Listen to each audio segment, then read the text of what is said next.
बोलो श्री प्राणनाथ प्यारे की जय। हम के धनी की जय, सर्व सुंदर साथ की।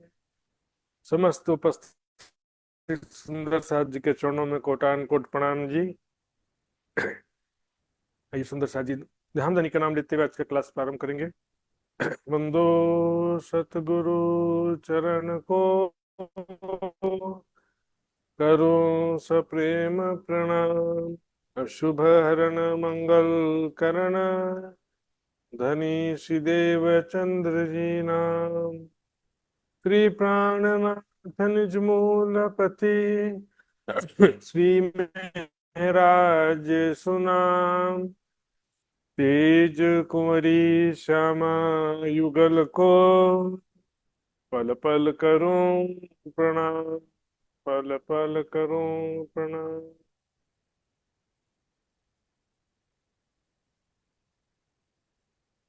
कई मिलावे साथ के, सुंदर झरोखे झांकत। शोभा देखत वन की, मोह इन समेत। मोहर इन समय शोभित। दौड़त खेलत सखियां,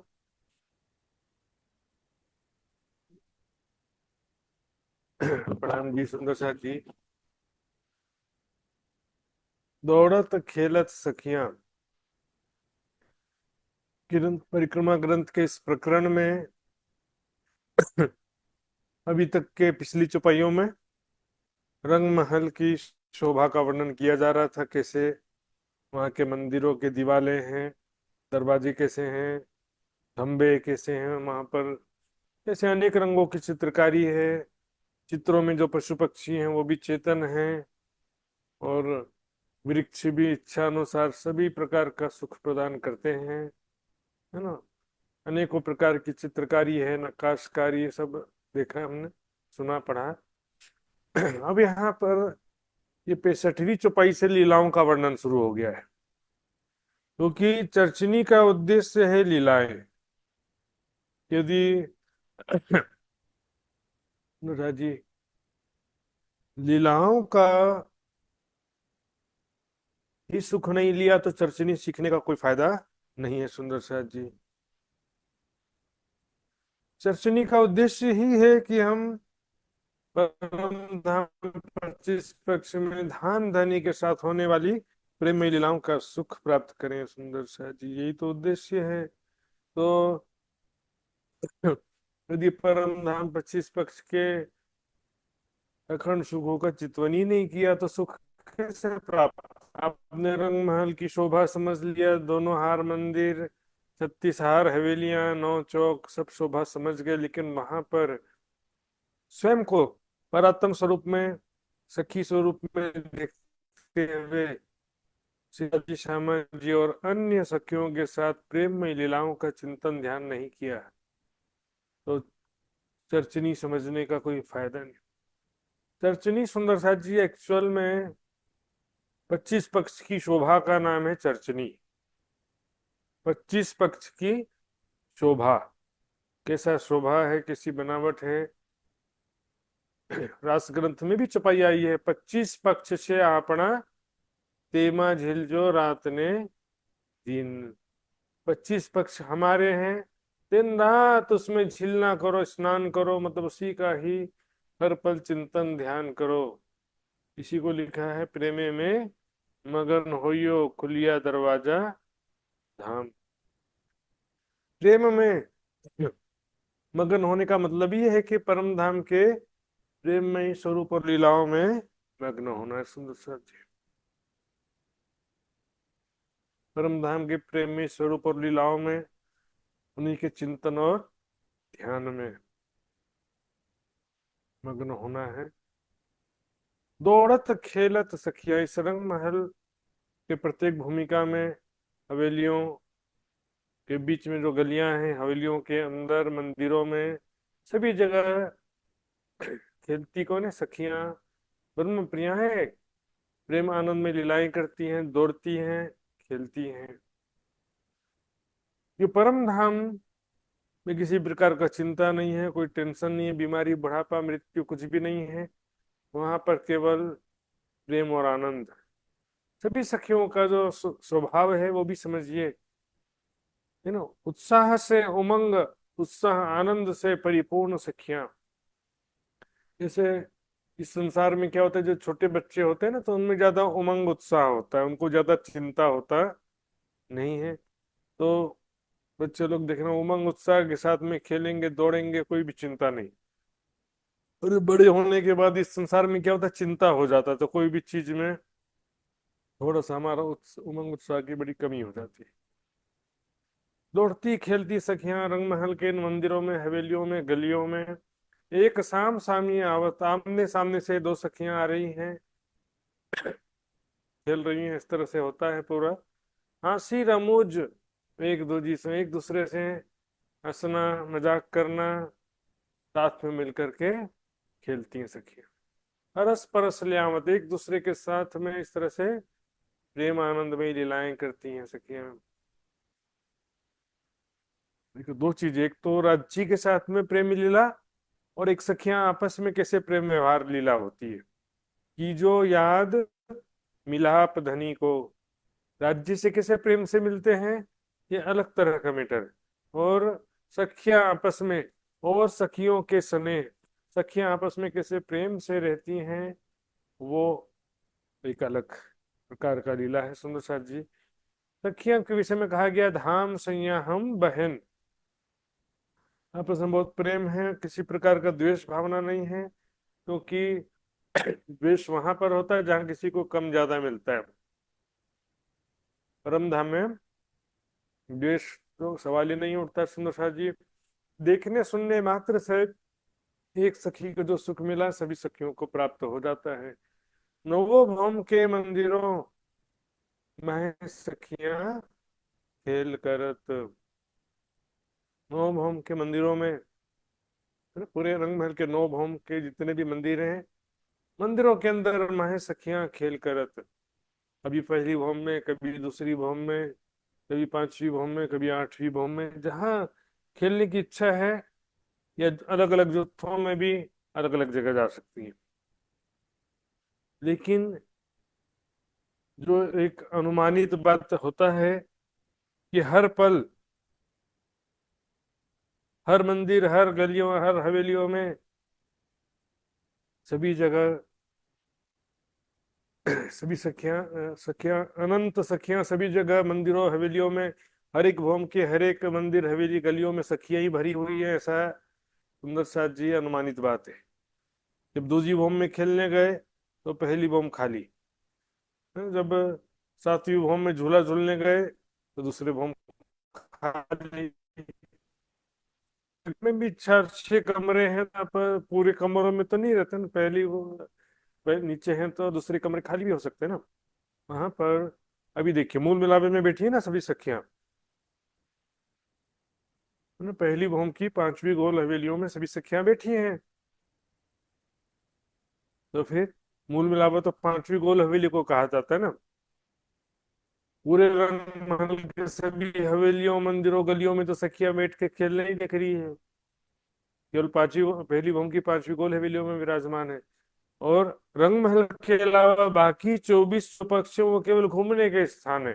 3 बजे जाती हैं या 12 से 3 बजे जाती हैं, और घूम फिर के वापस रंग महल एक प्रकार से रेसिडेंस जैसा है। चारों जाम हास विलास में रंग रस दिन भरत।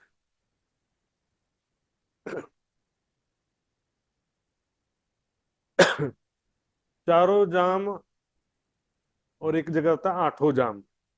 आठों जाम मतलब आठों प्रहर, 24 घंटे। और यहाँ पर चारों जाम का मतलब हो गया दिन के 4 प्रहर। सुबह 6 के शाम के, सुबह 6 से शाम के 6 बजे तक 4 प्रहर भी बात कही जाती है, 8 प्रहर भी बात कहा गया है। रंग रस दिन भरत, क्योंकि दिन की बात चल रही है ना यहाँ पे। हाँ विलास, हाँ प्रेममयी लीलाएं ही बस करना है, हंसी आनंद से परिपूर्ण होकर के हंसती हैं सखियां राज्य के प्रेम में। डूब करके प्रेममय लीलाओं में पूरा दिन व्यतीत होता है। सुंदर सा जी रंग रस दिन भरत, भरत मतलब व्यतीत होता पूरा दिन जो है हंसते हुए आनंदमय लीलाओं में, विलास मतलब आनंदमय लीलाओं में व्यतीत होता है। पूरे मंदिरों में सखियां सखियां ही वहां पर लीला है और किसी दूसरे की लीला नहीं है। सुंदर सा जी श्याम श्यामा जी साथ जी, बिना नहीं कोई और कोई वहां पर है ही नहीं। सुंदर सा जी झरोखे नवो भौम के मिल मिल बैठत जाए। झरोखे नौ भौम के, एक तो बाहरी हार मंदिरों की बाहरी दीवालों में दो दो झरोखे आए हुए हैं। सुंदर सा जी हम पहले भी हमने देखा है यहाँ पर जो बाहरी हार मंदिर है उसकी बाहरी दीवार में प्रत्येक मंदिर में एक एक झरोखा है, दो दरवाजे हैं, इसको भी झरोखा बोल देते हैं। इसके अलावा दूसरी भौम से प्रत्येक 33 हाथ का चौड़ा छज्जा निकला हुआ है। तो 33 हाथ का जो चौड़ा छज्जा निकला है सुंदर सा जी, ये देखो किनार पर ये छज्जे निकले हुए हैं। 33 हाथ का चित्र में तो छोटा ही दिखाई दे, एक्चुअल में 33 हाथ भी काफी बड़ा होता है। तो सुंदर सा जी यहाँ पर भी सब सखियां विराजमान होती हैं। मिल मिल बैठत जाए, मिल मिल करके जाकर बैठती हैं, बाहर का सुंदर दृश्य देखती हैं, वनों का सुंदर दृश्य, शीतल शीतल सुगंधित हवा का आनंद लेती हैं। आगे पशु पक्षियों का भी सुंदर दृश्य देखती हैं, उनको उनके साथ में खेलने की इच्छा होती है तो वनों में चली भी जाती हैं। झरोखों से ना वनों की डालियां मिली हुई हैं तो वनों में सीधे जा सकते हैं। सखियां जाती हैं वनों में खेलने के लिए, खेल खेल के वापस उन्हीं डालियों से रंगमहल के झरोखों से होते हुए रंगमहल में वापस भी आ जाती हैं। और ये फ्री टाइम है, मतलब कभी भी जाना आना कर सकते हैं, इसमें कोई वो फिक्स टाइमिंग नहीं है कि 3 बजे या 4 बजे, ऐसा कोई टाइम नहीं है। कभी भी इच्छा हुई तो चले जाती है वनों में, वापस भी आ जाती है। इस दिन हेत प्रीत चित्त सो मन वांछित सुख पाए। दिन रात उनके दिल में राज्य का प्यार है, सखियों के प्रति भी स्नेह है, मनोवांछित सुख पाए, मन की इच्छा अनुसार सुख पाती। मन की इच्छा क्या होती है सखियों के मन में? कि राज्य का प्यार मिले, राज्य मुझसे प्रेम भरी बातें करें, राज्य मुझे प्रेममय स्पर्श करें। सखियां सब मिलकर के जगह जगह में 25 पक्षों में जाकर के खेलेंगी, आपस में मिलकर के खेलें, ये भी होता है, लेकिन ज्यादा चीज तो, ज्यादा बड़ी इच्छा तो राज्य के प्रेम की होती है। विधि विधि के सुख वन में सैया खेलें,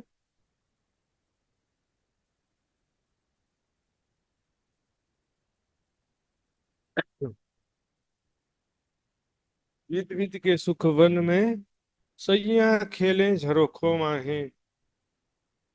वनों में सखियां अनेक प्रकार से विध विध के सुख प्राप्त करती हैं वनों में। सैया खेलें झरोखों माहे, दोनों तरह की बात कर रहे हैं, बताया था ना मैंने। बाहरी हार मंदिरों की जो बाहरी दीवार में जो झरोखे हैं, तो उससे सखिया वनों में कभी भी चली जा सकती है। सुंदर सा तुरंत वनों में जाती हैं, तो इसलिए दोनों तरह की बात आ गई यहाँ पर। वन माहे भी लिखा और झरोखे माहे भी लिखा, झरोखे और वन आपस में जुड़े हुए, देखिए ये रंग महल के सज्जे झरोखे हैं। यहाँ से डालियों में से होते हुए वनों में आ गए, वनों से फिर वापस डालियों में होते हुए रंग महल में भी आ जाते हैं। सुंदर सा तो इस प्रकार से यहाँ झरोखों का जो सुख है दोनों तरफ का है। सुख वहाँ पे लिखा और झरोखों में है लिखा, दोनों आपस में जुड़े हुए हैं। इच्छा होगी तुरंत झरोखों से दौड़ते हुए वनों में चले जाएंगे, और वनों में इच्छा होगी तो वापस भी आ जाएंगे। वायु ठंडा प्रेमल गर्मी में सुखले में शीतल चाहे, है ना। वायु यानी हवा, ठंडी हवा, यहाँ पर शीतल सुगंधित हवा प्रवाहित हो रही है। और गर्मी के मौसम में शीतल सुगंधित हवा का आनंद लेती हैं। गर्मी का वहां पर कोई प्रतिबंध नहीं होता है, लेकिन इच्छा अनुसार कंपैरिजन यहाँ पर बता रहे हैं। शीतल सुगंधित हवा हमेशा ही रहती है वहां पर, गर्म हवा कभी भी होती नहीं है। लेकिन जो अनुकूल है, इस संसार में क्या होता है, बहुत ज्यादा गर्मी हो जाएगा या तो बहुत ज्यादा ठंडी हो जाएगा। अभी देखिए, अब सब बोलेंगे कि ठंडी का मौसम कब आएगा, ऐसा सोच रहे होंगे सब लोग। ये बहुत गर्मी हो गया है, ठंडी का मौसम कब आएगा। और ठंडी आएगा तो शुरू में अच्छा लगेगा, लेकिन ठंडी में जब बहुत ज्यादा हो जाएगी तो फिर इंतजार किसका करेंगे? गर्मी के मौसम का इंतजार करेंगे, थोड़ा गर्म कब होगा मौसम। और गर्मी का जो मौसम है वो जब आ जाएगा, तो बहुत ज्यादा गर्मी जब हो जाएगी तो बरसात का इंतजार करेंगे। शुरू में गर्मी भी अच्छी लगती है, ज्यादा हो जाने से फिर वो चीज दुखदायक हो जाती है। परम धाम में हमेशा ही अनुकूल वातावरण है, अनुकूल मौसम रहता है। सुख लेवे शीतल चाहे छाहे, इस संसार के अनुसार कंपेरेटिवली बता रहे, तुलनात्मक दृष्टि से बता रहे हैं वहां पर किस प्रकार शीतल सुगंधित हवा का आनंद है। जैसे एसी कमरे में हमेशा रहने वाला क्या बोलेगा कि हमारे यहाँ तो एसी है, ठंडा मौसम रहता, पूरा कमरा एसी में ठंडा रहता है। कंपेरेटिवली बोला, वहां पर जब गर्मी का विकल्प ही नहीं है तो फिर ठंडा ही रहता है। तो फिर तुलनात्मक, तुलना का कोई कारण नहीं होता है, लेकिन फिर भी तुलना करने से ही वो बात समझ में आती है। सुख ले भी शीतल छाहे, वनों में क्या है कि डालियां सब आपस में, वृक्षों की डालियां इस प्रकार से मिली हुई है कि छत जैसी रचना हो जाती है। भी देखा था अपने चित्र में, और भी देखेंगे। है ना? सभी देखो, ये वृक्ष और ये वृक्ष की डालियां पर मिल गई तो छत बन गया ना ये। और छत बराबर एक समान मोटा रहता है हर जगह, गहरा ना कहूँ छिद्र, कहीं पर बहुत ज्यादा गहरा भी नहीं होता है और कहीं पर कोई छिद्र भी नहीं होता।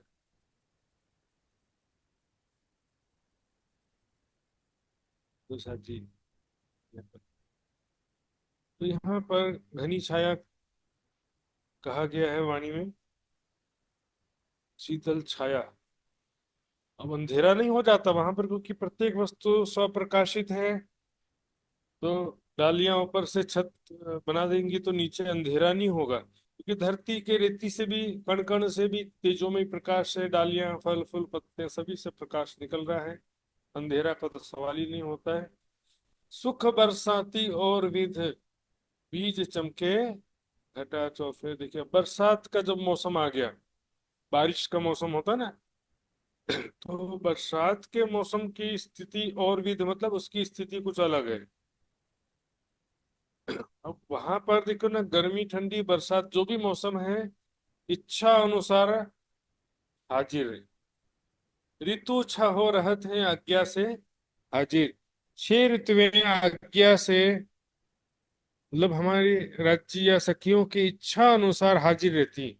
अभी इच्छा हुई कि बारिश गिरना चाहिए, तो तुरंत क्या होगा? घटा चौफेर, चारों तरफ काले घने बादल छा जाएंगे और आकाश में बिजली चमकने लगेगी। सखिया बोली, ओ चल चलो बारिश गिरने वाला, चलो जल्दी से। रंग महल से निकलकर चांदनी चौक और वनों में आ जाती है सखियां। चलो चलो बारिश में भीगेंगे, बड़ा मजा आएगा। सेहरा गरजत बूंदे बरसत, बिजली जब चमकती है ना तो उसकी आवाज गरजती है, वो भी मधुर स्वर में गरजती है, सुंदर सा जी। बूंदे बरसत, बारिश की पानी की बूंदे बरसने लगती हैं। घटा टोप लिया वन गए, बादल चारों तरफ से वनों को ढाक लेते हैं, ढक जाता है वनों चारों तरफ से। घने आकाश में घने बादल ही बादल दिखाई देते हैं, और सखियां दौड़ते हुए आ जाती हैं। और वनों में जो पशु पक्षी हैं वो भी देख करके आनंदित हो जाते हैं, ओ मौसम कितना अच्छा हो गया है, पानी बरसने वाला है। ज्यो ज्यो अंबर गाजत, मोर कोयल करे टहुकार। जैसे जैसे आकाश में बादल गरजते हैं, पानी बरसना शुरू होता है, तो मोर कोयल आदि जो पक्षी हैं मधुर टहुकार करने लगते हैं, मधुर आवाज करने लगते हैं। मोर आदि पक्षी तो नृत्य भी करने लगते हैं सुंदर साथ जी। भमरा तिमरा गान गुंजत है, भमरा तिमरा आदि छोटे छोटे हवा में उड़ने वाले जीव छोटे छोटे होते हैं, लेकिन ये भी मधुर स्वर में धनी का गुणगान करने लगते हैं। स्वर मीठे पंखी, मतलब इस प्रकार से सभी पक्षियों का स्वर अत्यंत मधुर होता है। मलार ऋतु वर्षा ऋतु में इस प्रकार वातावरण पूरा आनंदमय हो जाता है। पूरा वातावरण आनंदमय हो जाता है, शीतल हवा बहने लगती है। सभी जंगल के वन के जीव मधुर स्वर में धनी का गुणगान करने लगते हैं, आवाज करने लगते हैं। सखियां भी आनंदित होकर, उत्साह से परिपूर्ण होकर रंग महल से दौड़ते हुए बाहर निकल आती हैं। उन्होंने शीत काले सुख धूप को पहले पहुंचत झरोखे आए। बल्कि यहाँ पर अब वर्षा ऋतु का बात आया, और उससे पहले गर्मी में यानी ग्रीष्म ऋतु की बात थी। अब यहाँ पर शीतकाल, इन्हें ठंडी का जब मौसम होता है तब कैसा होता बता रहे हैं। सुख धूप को पहले पहुंचत झरोखो आए। तो शीतकाल में क्या होता है, जैसे हम भी क्या होता है कि धूप लेने के लिए, धूप है ना, सूर्य का प्रकाश लेने के लिए हम भी घर से बाहर आ जाते हैं। सुबह सुबह धूप में आकर के बैठते हैं, इसमें भी आनंद की अनुभूति होती है। इसी भावना से कहा गया कि रंग महल के जो झरोखे हैं वहां पर सूर्य का प्रकाश सबसे पहले पहुंच जाता है। तो शीतकाल की ऋतु में वैसे भी आनंद था, लेकिन शीतकाल में भी, ठंडी में भी कोई दिक्कत तो नहीं था, लेकिन अब थोड़ा सा धूप का भी आनंद लेते हैं। शीतकाल में धूप का भी आनंद ले लेते हैं, वो भी एक आनंद है सुंदर साथ जी। और ये सब लीला के लिए देखिए, अकेले अकेले कुछ मजा नहीं है, धूप सेकने का मजा मुख्य नहीं है। मुख्य बात है धाम धनी राज जी, श्यामा जी और सखियों के साथ में सब आते हैं, आपस में बैठ करके प्रेम भरी बातें करते हुए, एक दूसरे का सुंदर स्वरूप देखते हुए धूप में विराजमान होते हैं। वाह मजा आ गया।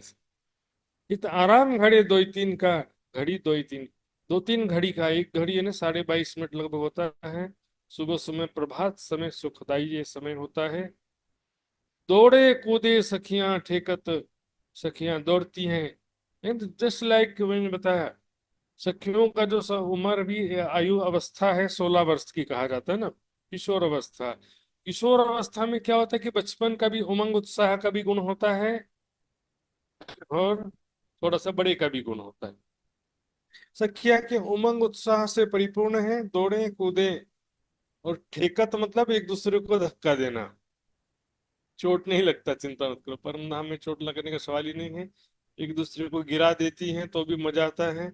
कई अंग चाल अटपटी चाल से चलती हैं, क्योंकि देखो प्रेम की मस्ती और शरीर किशोर अवस्था का जो शरीर का संरचना रूप होता है सुंदर साथ जी, और प्रेम की मस्ती से जब चलती हैं सखियां तो चाल ही कुछ अलग होती है, अटपटी होती, विचित्र होती है, जिसको देखने से पता चलता है कि वो जो स्वरूप है वो किस तरह से प्रेम में डूबे हुए स्वरूप है।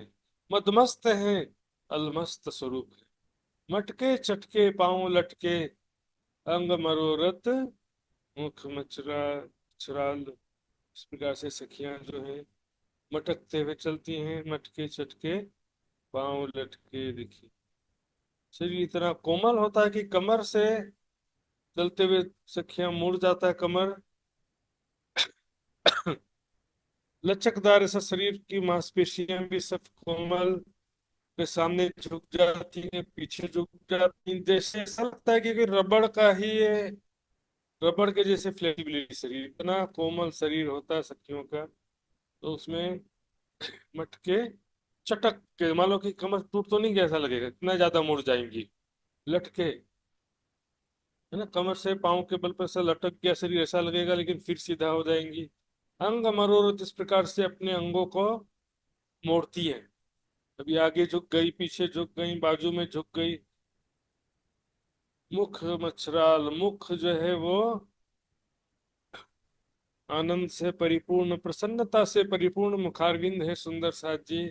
संसार में भी हम देखते हैं, हंसते हुए फोटो खिंचाएंगे ना तो बहुत सुंदर फोटो दिखाई दे। फोटो खींचो या ना खींचो, हंसता हुआ इंसान हमेशा सुंदर दिखाई देता है। लेकिन संसार में 10 प्रकार का टेंशन रहता है।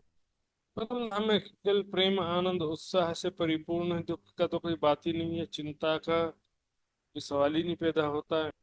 जुदे जुदे जुत्थों प्रेम रस अलबेलियां अति अंग, अलग अलग समूहों में सखियां, प्रेम के रस से परिपूर्ण अलबेलियां अति। अलबेली, अलबेलियां का मतलब क्या था देख लीजिए। अनूठी, मनमौजी, यूनिक, डिफरेंट, समथिंग डिफरेंट, तो अलग प्रकार का स्वभाव। अलबेली, अलबेला बोलते हैं ना, तो कुछ अलग प्रकार का स्वभाव है। बहुत ज्यादा वो राज्य के प्रेम में डूबी हुई हैं। चुलबुली भी बोल देते हैं। अंग ने उनका हृदय में बहुत ज्यादा अलग प्रकार का स्थिति है, उमंग उत्साह है, प्रेम का रस है। हसत आवत धनी के चरणों, हंसते हुए धनी के चरणों में, मतलब उनके समीप आती हैं। एक दूजी को हंस हसतियां, सुंदरिया रे शोभतियां, हंसते हुए दिन भर ऐसी हंसती हैं, प्रेम से मुस्कुराती हुई, आनंद से परिपूर्ण, रस भरिया अंग उमंग, प्रेम रस से परिपूर्ण अंग में उमंग से परिपूर्ण होती हैं सखियां। प्रेम रस से परिपूर्ण होने का मतलब क्या है देखिए, प्रेम में डूबे होने का मतलब क्या है, प्रेम में डूब जाओ कहने का मतलब भी क्या है देखिए सुंदर सा। प्रेम में डूबे होने का मतलब क्या है कि मैं किसी के प्रेम में डूबा हुआ हूँ। इसका मतलब क्या होता है कि मैं हर पल उसके प्रेम में, उनकी यादों में खोया हुआ हूँ। जिसके प्रेम में मैं डूबा हुआ हूँ मतलब उसका स्वरूप, उनकी बातें, उनके साथ बीते हुए पलों की यादें हर पल मेरे हृदय में स्मरित हो रही हैं।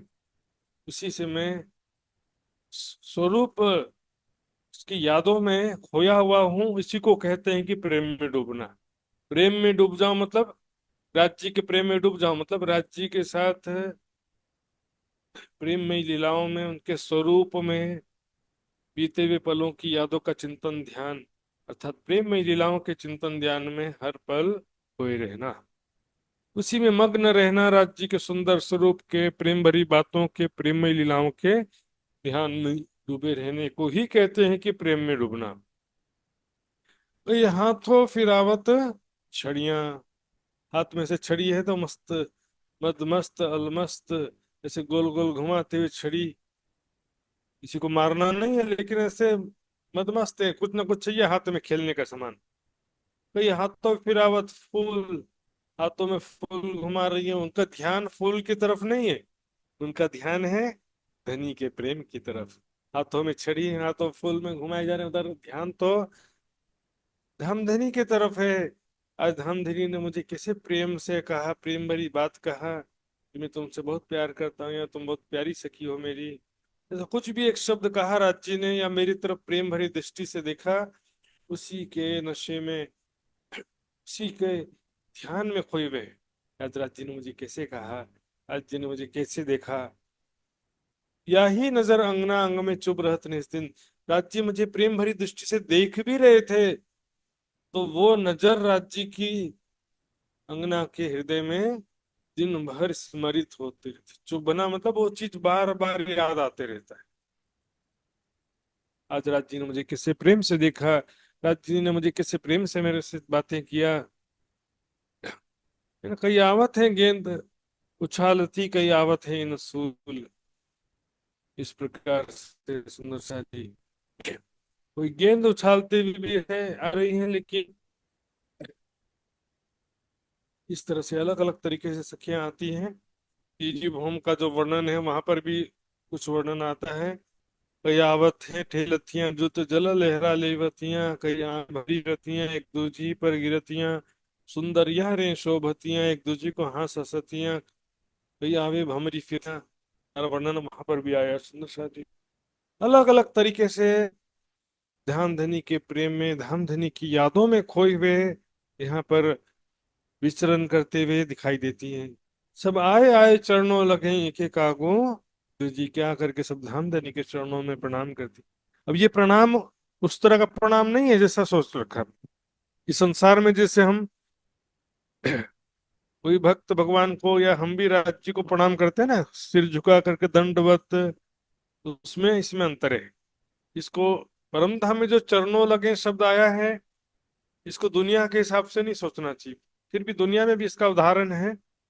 एक पत्नी, भारतीय संस्कृति में, भारतीय संस्कृति में, हिंदू संस्कृति में एक पत्नी अपने पति के चरण स्पर्श करती है कि नहीं हाँ, करती, बताइए। रत्न आया। भारतीय संस्कृति में पतिव्रता साधन में भी प्रत्येक स्त्री अपने पति के चरणों में स्पर्श करती है। तो इसका कारण क्या है? उसका भाव अलग रहता है। इसको पतिव्रता साधन या प्रेम लक्षण भक्ति के अंतर्गत ही कह सकते हैं। एक पत्नी पति की आरती उतारती है, पर पुरुष की आरती उतार सकती नहीं है। तो उसमें भी क्या है कि प्रेम ही छिपा होता है। इसमें चरण के स्पर्श में या आरती उतारने में भी प्रेम ही छिपा रहता है, और प्रेम बहुत बढ़ता है सुंदर सा जी। जब एक स्त्री अपने पति का प्रेम से चरण स्पर्श करती है, वो अपना प्रेम ही प्रदर्शित कर रही होती है इस तरीके से। और धामधनी इसको दोनों हाथों से उठा के फिर आलिंगन कर लेते हैं।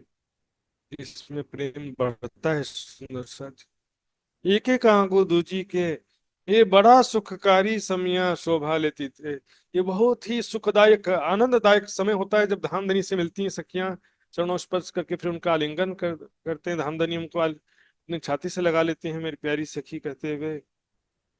बहुत ही सुंदर शोभायमान समय है। बात बड़ी देखिए, बहुत बड़ी बात है सुंदर सा जी। दुनिया के जीव सृष्टि के बस की बात ही नहीं है, ईश्वरी सृष्टि के भी बस की बात नहीं है। स्वयं को परात्म स्वरूप में, सखी स्वरूप में देखते हुए राज्य से प्रेममयी लीलाएं करना, प्रेममयी आलिंगन करना चितवनी में भी पॉसिबल नहीं है जीव सृष्टि ईश्वरी सृष्टि। बहुत बड़ी बात है सुंदर सा जी।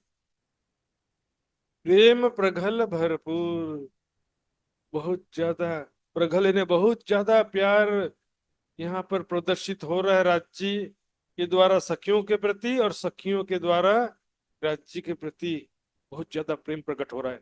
प्रेम अंग कहो न जामे ही, सखियों के हृदय में जो प्रेम है ना राज्य के प्रति, और राज्य के हृदय में सखियों के प्रति जो प्रेम है सुंदर साथ जी, कहा नहीं जा सकता।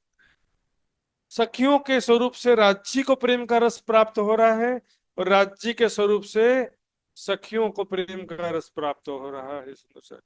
सुरों में सुर, सुरों में मतलब योद्धाओं में भी सबसे बड़ी योद्धा, योद्धा मतलब तलवार लेके युद्ध लड़ते हैं वो नहीं, यहाँ पर प्रेम योद्धा की बात है।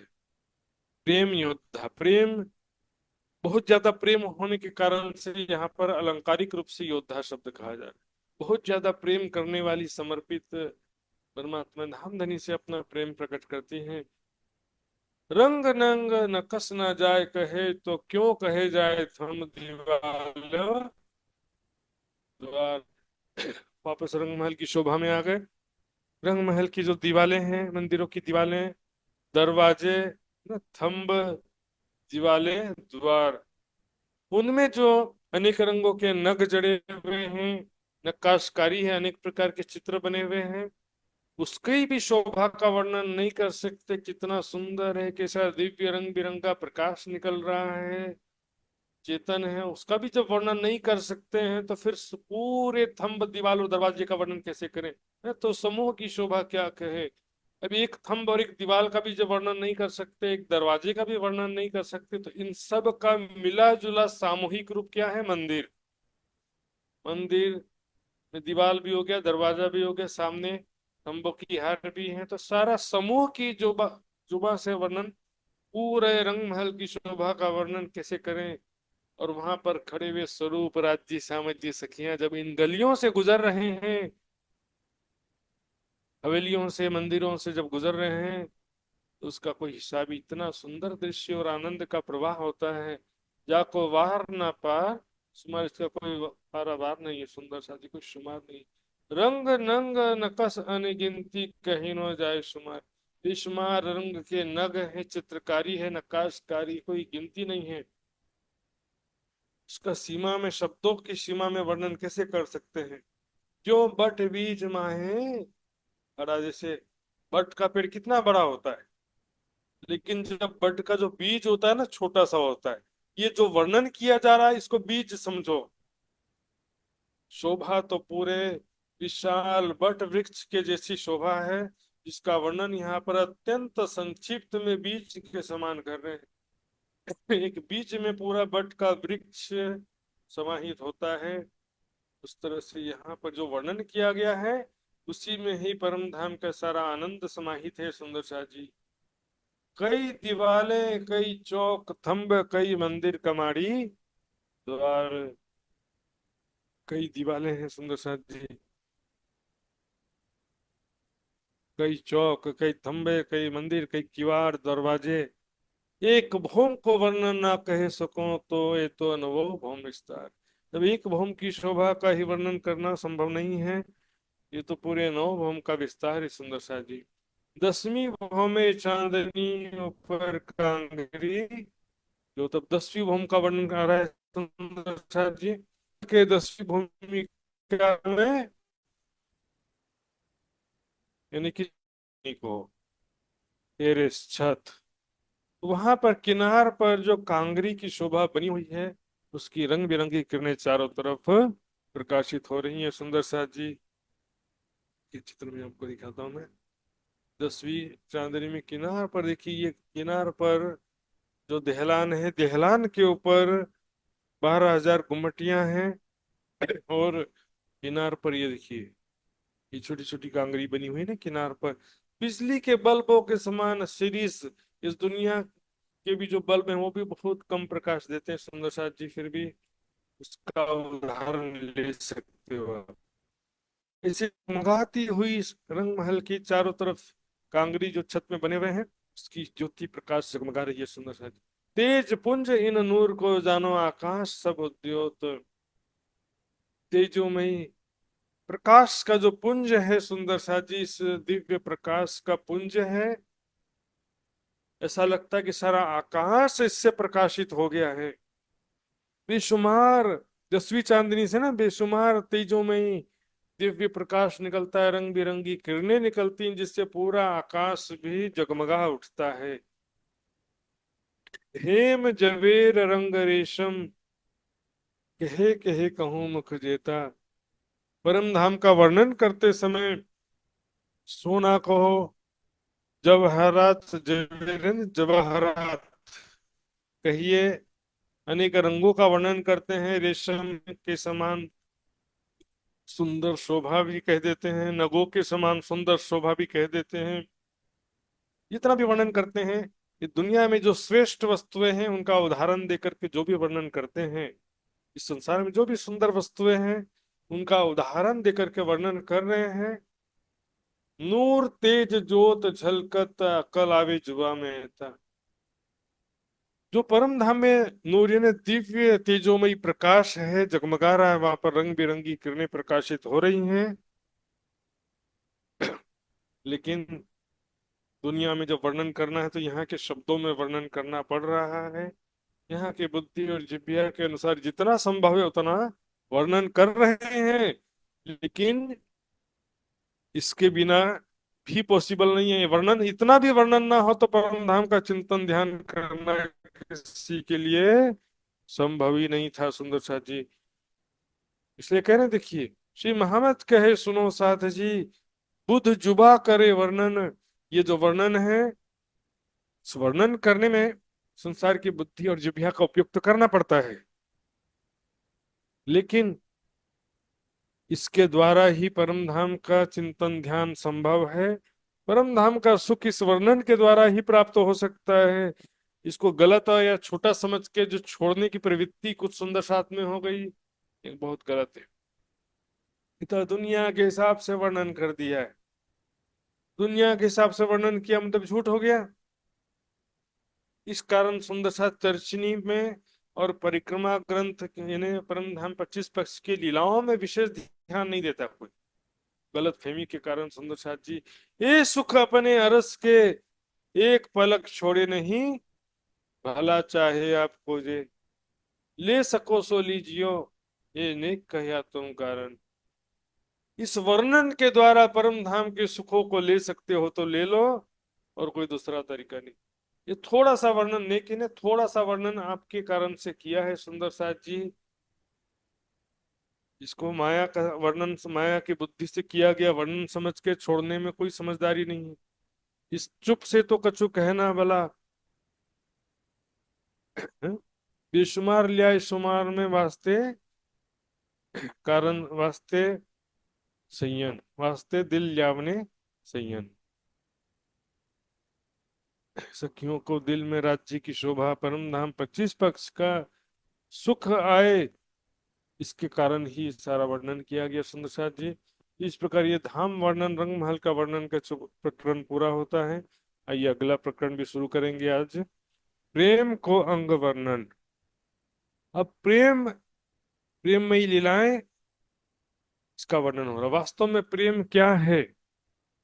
प्रेम शब्द और प्रेममयी लीलाएं दोनों का वास्तविक मतलब, क्योंकि संसार में ना परमात्मा से प्रेम करो ऐसा तो सब बोलते हैं, लेकिन जब तक परात्म के स्वरूप का 25 पक्ष की शोभा और लीलाओं का ज्ञान न हो, परम धाम 25 पक्ष की लीलाओं का चिंतन न हो, प्रेम कैसे आएगा? सुनो, प्रेम मतलब राज्य के दिल में सखियों के प्रति जो प्रेम है, सखियों के दिल में राज्य के प्रति जो प्रेम है, उसको हमारे हृदय में आना है, उसको प्रकट करना जो भूल गए।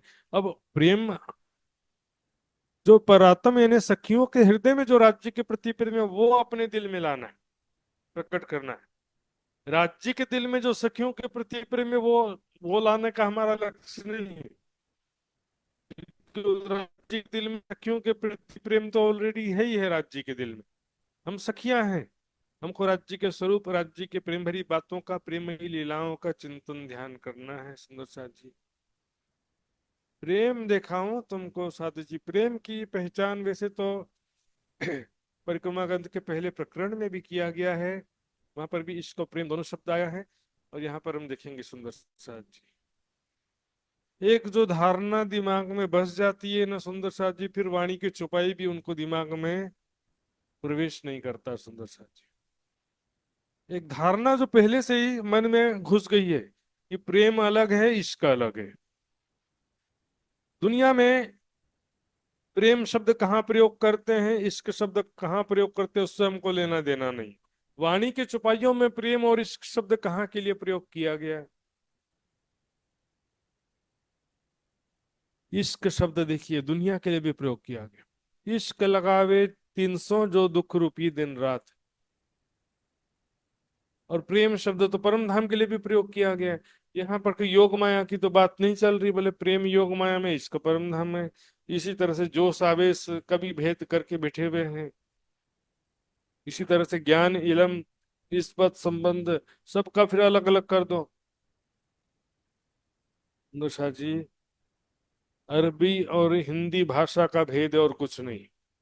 हिंदी में प्रेम कहा गया, उर्दू अरबी फारसी में इश्क कहा जाता है, अंग्रेजी में love. Love is God, God is love. अब दुनिया वाले यहाँ पर घटा देते हैं तो उसमें शब्द की कोई गलती नहीं। घटाने वाले तो बोलेंगे आपस में लव मैरिज कर लो, वो भी लव गॉड है, उसको भी लव मैरिज को भी गॉड समझ लिया है।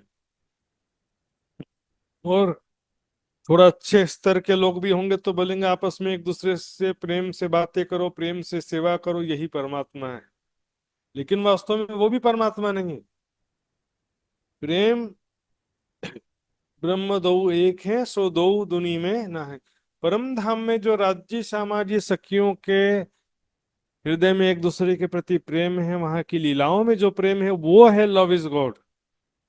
इसलिए कहा ना, देखिए, जित अपना मूल वतन, जहां पर अपना मूल वतन निज घर है सुंदर सा जी, वहां पर है प्रेम।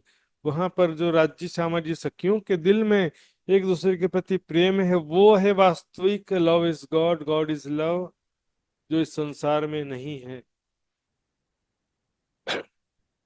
हाँ, इस संसार में कब आया देखेंगे। प्रेम धनी को अंग है, कहूँ पाइए न या बिन। धाम धनी के हृदय में प्रेम है सखियों के प्रति, सखियों के हृदय में प्रेम है राज्य के प्रति। इसके अतिरिक्त संसार में कहीं भी प्रेम नहीं है सुंदर सा जी, कहूँ पाइए ना या बिन। प्रेम नाम दुनिया में ने ब्रह्म सृष्टि ल्याई इत। सबसे पहले प्रेम शब्द, नाम मतलब प्रेम की पहचान। जैसे निज नाम का मतलब भी तारतम्य ज्ञान होता है ना, उसी तरह से यहाँ पर भी प्रेम नाम का मतलब प्रेम की वास्तविक पहचान।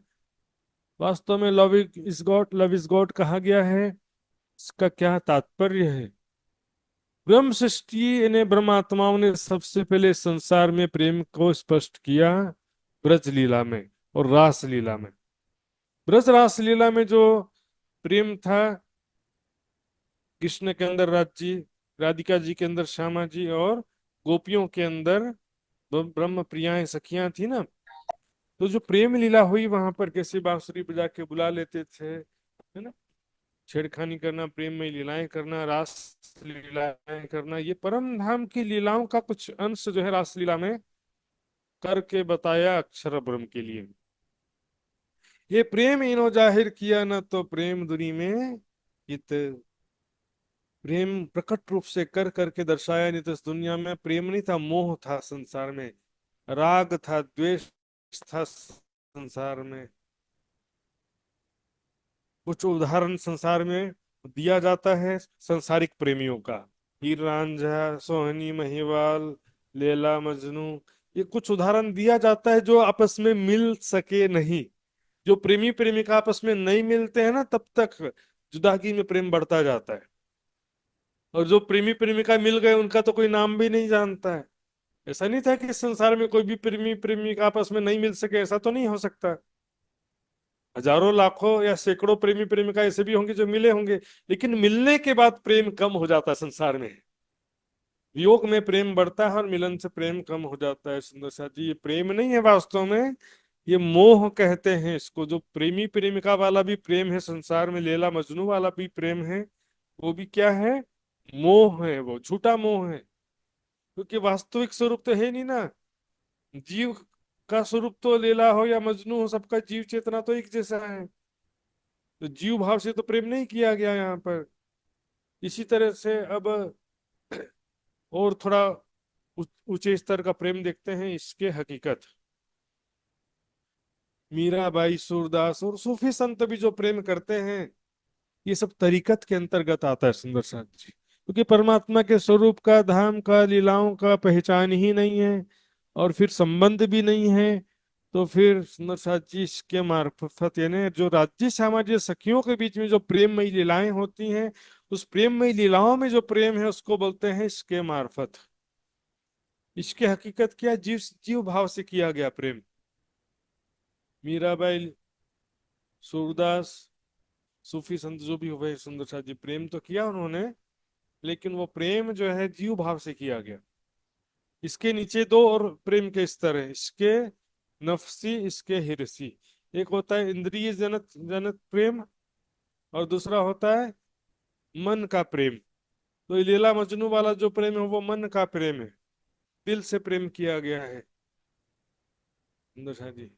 इसलिए न तो प्रेम दुनी में कित, दुनिया में प्रेम नहीं है कहीं पर भी। लैला मजनू, हीर रांझा, सूफी संत, कोई भी किसी का भी प्रेम वास्तव में वो प्रेम नहीं है जिसको लव इज गॉड कहा गया। वो प्रेम नहीं है इनके अंदर जो परमात्मा प्रेम का स्वरूप है कहा जाता है। वो प्रेम जो केवल परम धाम में है, राज्य सामाजिक सखियों के अंदर है वो प्रेम। सखियों के अंदर राज्य के प्रति है, और राज्य के अंदर सखियों के प्रति वो प्रेम है सुंदर सा। ये दुनिया पूजे त्रिगुण को करके परमेश्वर। दुनिया वाले तो त्रिदेवा ब्रह्मा विष्णु महेश त्रिगुण प्रधान देव कहा जाता है। सतोगुण प्रधान देव ब्रह्म विष्णु भगवान, रजोगुण प्रधान देव ब्रह्मा जी और तमोगुण प्रधान देव शंकर भगवान को कहा गया है पुराणों में। हालांकि इस बात में भी कंट्रोवर्सी है, क्योंकि भाई शंकर भगवान तो इतना ध्यान करते हैं, बोले तमोगुण कैसे प्रधान कहा जा सकता है, ऐसा भी कहने वाले लोग हैं। तो वास्तव में पौराणिक बात है, तीनों को ही आर्य वैदिक मान्यता में योगी कहा जाता है सुंदर साथ जी, और तीनों ही प्रधान देवता भी कह सकते हैं पुराणों के अनुसार। तो दुनिया वाले इन ब्रह्मा विष्णु महेश को परमात्मा मान करके पूजा करती है, परमेश्वर मान के पूजा करती है। शास्त्र अर्थ ऐसा लेते हैं, कोई कहे कोई नहीं इन ऊपर। शास्त्रों का ऐसा अर्थ करते हैं कि इन तीनों के सिवा और कोई बड़ा परमात्मा या बड़ी शक्ति नहीं है इनके ऊपर, और इनसे ऊपर मतलब इनसे ज्यादा शक्तिशाली या इनसे ज्यादा श्रेष्ठ और कोई भी देवता भगवान या परमात्मा नहीं है। ऐसा अर्थ लेते हैं शास्त्रों का, जो स्वाप्निक बुद्धि से ऐसा अर्थ करते हैं। हालांकि वेदों में, शास्त्रों में, पुराणों में सभी जगह वर्णन भी, इससे ऊपर का भी वर्णन किया गया है। श्रीमद् भागवत में स्पष्ट रूप से लिखा कि जो गर्भोदक समुद्र में आदि नारायण का स्वरूप प्रकट हुआ है, ज्ञानी जन इसकी पूजा नहीं करते हैं। इससे परे जो अव्यक्त स्वरूप है, ज्ञानी जन उसकी भी पूजा नहीं करते।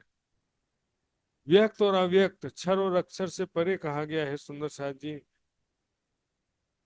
सुख व्यास कहें भागवत में प्रेम न त्रिगुण बास, प्रेम बसत ब्रह्म सृष्टि में जो खेले स्वरूप ब्रजराज के। भागवत की रचना में दो का नाम आता है, एक तो व्यास जी ने रचना किया, ऐसा भी ऐसा वर्णन आता है। श्रीमद् भागवत की रचना सुखदेव जी ने नहीं किया, भागवत के अनुसार ही मैं बता रहा हूँ। और भी जो अलग अलग विचारधाराएं हैं, श्रीमद् भागवत में जो वर्णन किया गया है, सुखदेव जी जो है वो जन्म होते ही सात वन में चले गए और वन में जाकर के निर्गुण निराकार के ध्यान करते, शून्य समाधि करने लगे। व्यास जी ने जब भागवत की रचना किया तो अपने एक शिष्य को श्रीमद् भागवत ग्रंथ देकर के भेजा। जहाँ सुखदेव जी ध्यान कर रहे थे वहीं पास में बैठ करके वो भागवत के श्लोक पढ़ने लगा। वह शिष्य खास तौर पे ब्रजरास लीला का जब श्लोक पढ़ रहे थे तो सुखदेव जी को बहुत आनंद आया, और उसके बाद वो निर्गुण निराकार की भक्ति छोड़ करके कृष्ण भक्ति की तरफ प्रवृत्त हुए। अब भागवत कथा करते समय रास पंचाध्यायी नया जो है वो सुखदेव जी ने जोड़ा। वर्णन करते करते उनकी सुरता जो है खंड ब्रजरास का अनुभव करने लगी धामधनी के जोश की सहायता से। तो इसलिए दोनों को ही यहाँ पर भागवत का रचनाकार मान लिया जाता है। शुक व्यास कहें भागवत में प्रेम न त्रिगुण पास, त्रिगुणात्मक जीवों के अंदर प्रेम नहीं हो सकता, नहीं है। मात्र ब्रह्म सृष्टि के अंदर ही, ब्रह्मात्माओं के अंदर ही परमात्मा का प्रेम हो सकता है। सुंदर साथ जी, प्रेम बसत ब्रह्म सृष्टि में जो खेले स्वरूप स्वरूप ब्रजरास। ब्रज और रास लीला में जो गोपियां थी ब्रह्म सृष्टि थे, मात्र उनके अंदर प्रेम था। जो सुंदर साथ जी, वो भी अज्ञानतावस्था प्रेम, लेकिन प्रेम तो था ना। क्यों है प्रेम, ज्ञात नहीं था उनको, इसलिए खेले जान के यार भी कह दिया है।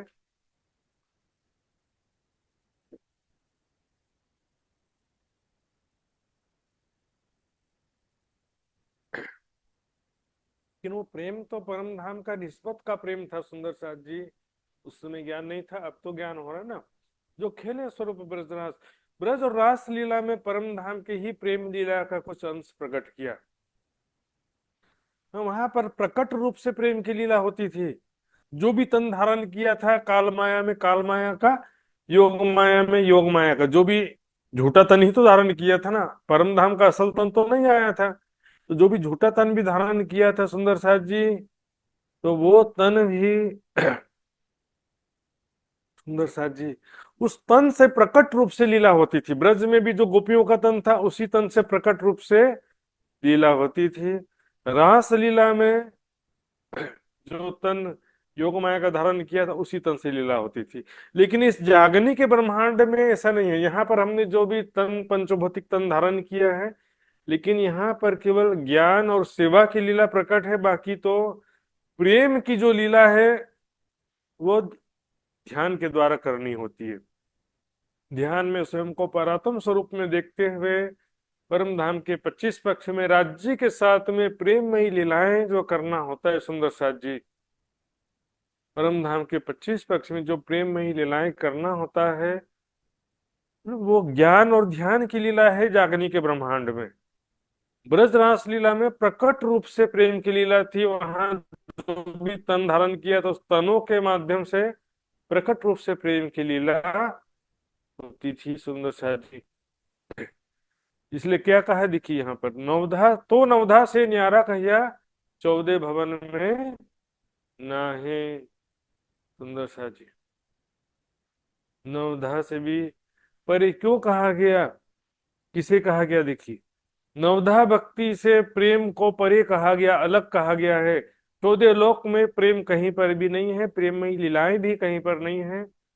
सो प्रेम कहाँ से पाइए जो रहत गोपिका में है। गोपिका मतलब स्पष्ट है ना, ब्रज और रासलीला की बात चल रही है। गोपियों के अंदर जो प्रेम था वो अन्य लोगों के अंदर तो नहीं था। यशोदा मैया, बाल बाल कोई भी थे जो, और अभी भी जो कृष्ण के भक्त होते हैं जैसे कि मीराबाई, सूरदास आदि हुए हैं, उनके अंदर भी वो प्रेम नहीं है। कई लोग जो हैं मीराबाई और राधा का प्रेम की भी तुलना करते हैं। ये राधाबाई मीराबाई एक ही बात है, दोनों का प्रेम एक ही प्रेम नहीं है सुंदर साथ जी। राधिका जी कहाँ परम धाम की श्यामा जी की आत्म, और मीराबाई कहाँ जगत के जीव, दोनों का प्रेम एक जैसा कैसे हो सकता है सुंदर साथ जी। मीराबाई का प्रेम भक्त वाला प्रेम है, और राधिका जी का प्रेम जो है वो परम धाम के प्रेम का कुछ अंश है सुंदर साथ जी वहां पर। अब देखिए यहाँ पर सुंदर साथ जी नवधा भक्ति की जो बात आती है, नवधा भक्ति क्या क्या है, श्रवणम कीर्तनम अर्चनम विष्णु स्मरणम पाद सेवनम दास्यम सख्यम अर्चनम आत्मनिवेदनम। इसमें से सुंदर साथ जी ब्रज लीला में न हमने कहीं चर्चा सुना, न भजन गाया, न जप किया, न तप किया, न ध्यान किया। ब्रज लीला में नेचुरल स्मरण था, वो कोई बैठ करके ध्यान करने वाला भी नहीं था, शास्त्रों का अध्ययन नहीं था, कुछ भी नहीं था सुंदर साथ जी। वहां के लिए चौपाई बराबर है। जागनी लीला के लिए इस चौपाई में पूरी तरह से ये चौपाई घटित नहीं होती है, ना ही यहाँ पर जागनी लीला की बात भी नहीं है। यहाँ पर श्रवणम, ब्रह्म ज्ञान का श्रवण तो करते हैं ना, सब करना ही पड़ता है सुंदर साथ जी। चर्चा सुनो जो दिन ने रात, कीर्तनम राज्य की वाणी का गायन या परम धाम से संबंधित भजनों का गायन करते हैं, कीर्तनम। तो नवधा से परे कैसे होंगे, ठीक है, बीच में से दो तीन नहीं करते हैं तो वंदनम करते हैं, अर्चनम करते हैं, विष्णु स्मरणम की जगह राज्य का स्मरण कह सकते हैं। और नौवा जो भक्ति है आत्मनिवेदनम, आत्मनिवेदन का मतलब ही ध्यान होता है। जब आत्म दृष्ट जुड़ी पर आत्म, तब भयो आत्म निवेदन। आत्मनिवेदन का मतलब ही होता है कि स्वयं को परात्म स्वरूप सखी स्वरूप में देखते हुए राज्य का दर्शन करना है, राज्य से प्रेम भरी बातें करना है, और धाम धनी के साथ प्रेममयी लीलाएं करना जो 25 पक्ष में होती हैं। वो क्या लीलाएं हैं अपने मन से नहीं सोच सकते। परिक्रमा सागर श्रृंगार में जो वर्णन किया गया है सुंदर साथी, उसके अनुसार परम धाम की प्रेममयी लीलाओं का चिंतन ध्यान करना होता है सुंदर। तो नवधा से परे वाली स्थिति प्राप्त यहाँ पर होती भी है, ऐसे नहीं कि नहीं हो सकती। जब हम प्रेम की स्वाभाविक स्थिति प्राप्त कर लेते हैं, प्रेम की स्वाभाविक स्थिति क्या है, न्यारा निमख ना हो ही करना पड़े न याद। जब परम धाम का राज्य के स्वरूप का लीलाओं का निरंतर चिंतन ध्यान करते करते प्रेम की वो स्वाभाविक स्थिति प्राप्त होती है, जब राज्य को याद नहीं करना पड़ता है, अपने आप राज्य की याद आती है हर पल, राज्य के साथ बीते हुए पलों की हर पल याद आती है, राज्य का सुंदर स्वरूप हर पल स्वतः याद आता रहता है। याद करो बोलना नहीं पड़ता है, करना पड़े ना याद, आशिक को माशूक का कुछ इनविद लागे स्वाद, फेर फेर महबूब जी आवत फिर दे, किया किन्ने तेरा कौल फैले हाल। अपना स्वतः, जैसे संसार में आपका कोई भी प्रिय व्यक्ति है, आपका कोई प्रेमी प्रेमिका या आपका कोई प्रिय बच्चा भी है, तो उसका बच्चे की याद हमेशा आती रहती है ना, याद करना पड़ता है कि अपने आप याद आती रहती है, अपने आप याद आती रहती है। जब हम परम धाम के स्वरूप लीलाओं का चिंतन ध्यान करेंगे, स्वयं को परात्म सखी स्वरूप में देखते हुए ध्यान करेंगे, इस शरीर की मैं खुद ही समाप्त हो जाएगी और स्वयं को हम सपने में भी स्वयं को परात्म स्वरूप में देखने लगेंगे, क्योंकि चित्त में वही संस्कार बस जाएगा। अभी इस शरीर का चिंतन करने की वजह से क्या है कि सपने में भी इस शरीर के रूप में ही स्वयं को देखते हैं। लेकिन जब परात्म के स्वरूप में चिंतन ध्यान करेंगे तो क्या होगा कि स्वयं को परात्म स्वरूप में हर पल देखने लगेंगे। धाम धनी के साथ बीते हुए पलों का जो चिंतन ध्यान किया उसका संस्कार दिल में भर जाएगा, तो हर पल वही स्वरूप और लीलाएं, धाम धनी के साथ जो बीते हुए पल, धामधनी का प्राप्त सुख जो है, आलिंगन है, प्रेम भरी बातें हैं, प्रेम भरी दृष्टि, वही हर पल याद आते रहेंगे। सुंदर साथ जी, उसको बोलते हैं प्रेम भक्ति, प्रेम की स्वाभाविक स्थिति बोलते हैं। उस स्थिति में आपका नवधा भक्ति पूर्ण रूप से छूटता है। मोमिन तबलक बंदगी जो लो आया नहीं, इश्क इश्क आए पीछे बंदगी जाने आशिकिया माशूक।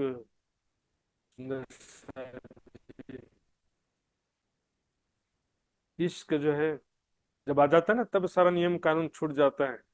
लेकिन जब तक इश्क आया नहीं है तब तक के माड़ी मंथन भी करना पड़ेगा, चर्चा श्रवण भजन कीर्तन आदि सभी साधनों का सहारा ले सकते हैं जब तब भी आवश्यक है तब। और ध्यान चिंतन तो सब बोलते ही हैं, चितवनी जरूरी सबके लिए है ही है। सुंदर साथ जी, इस प्रकार से ये प्रकरण जो बहुत ही आनंददायक प्रकरण है सुंदर साथ जी, शुरू के कुछ चौपाइयों में भूमिका या मंगलाचरण के रूप में थोड़ा सा वर्णन किया गया है सुंदर साथ जी, प्रेम का परिचय दिया गया है। उसके पश्चात परम धाम में होने वाली प्रेममय लीलाओं का जो वर्णन किया गया सुंदर साथ जी, वो जो आनंद है ब्रह्म सृष्टि के ही भाग्य में सुंदर साथ जी, जो भी परम धाम की आत्म है, ब्रह्म सृष्टि के लिए ये सारा धन खजाना आया है सुंदर साथ जी। कोई भी ब्रह्म सृष्टि से बचना नहीं चाहिए। परिक्रमा सागर श्रृंगार महामती जी की बड़ी वृत्त, श्री महामत कहे मोमिन को यह है अपना धन, ये अपना खजाना, यही है सुंदर साथ जी।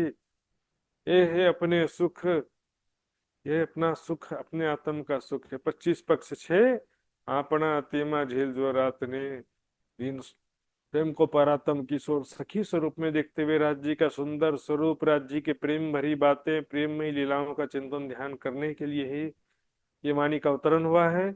लेकिन चर्चनी नहीं सीखने की वजह से सुंदर साथ जी परिक्रमा का भी आनंद नहीं ले पाते हैं, शिवा पूजा भी कुछ समझ में नहीं आता है, परिक्रमा सागर श्रृंगार और महामती जी की बड़ी वृत्त तो बिल्कुल भी समझ में आ पाती नहीं है सुंदर साथ जी। तो सभी सुंदर साथ के लिए चर्चनी चितवनी दोनों ही कंपलसरी है सुंदर साथ जी। आइए चौपाई दोहराएंगे सुंदर साथ जी। बोलो श्री प्राणनाथ प्यारे की जय।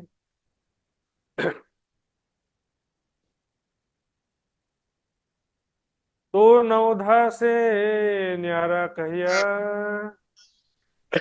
ओ नवदा से न्यार कया, 14 भवन में नाहे, सौदे भवन में नाहे, तो प्रेम कहाँ से पाइए, वो प्रेम प्रेम कहाँ से कहाँ से पाइए, पाइए, जो रहत गोपिका माहे, जो जो रहत रहत गोपिका गोपिका माहे, माहे, जो रहत गोपिका माहे।